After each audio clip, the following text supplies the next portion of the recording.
Hello guys, in this video I'm gonna show you how to play UFC 6 with two controllers. It's quick and easy, so follow along. First, connect your second controller to the console. On PlayStation, the easiest way is to connect the second controller using a cable, then press the PlayStation button.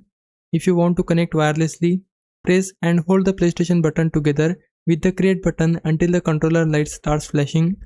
Then using your connected controller, go to settings, accessories, then Bluetooth accessories and select the second controller.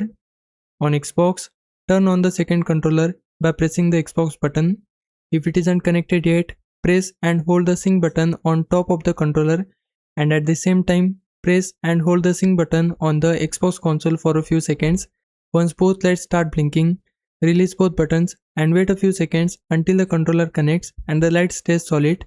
If it still doesn't connect, plug the controller into the console using a USB cable, press the Xbox button and it should connect automatically. Once both controllers are connected, open UFC 6 and go to Fight Now. Choose your match, press start and assign one controller to the red corner and the other to the blue corner. Pick your fighters and start the match, and that's it. That's how to play UFC 6 with two controllers. Hope this helps. Leave a like and subscribe my channel. For now, thanks for watching.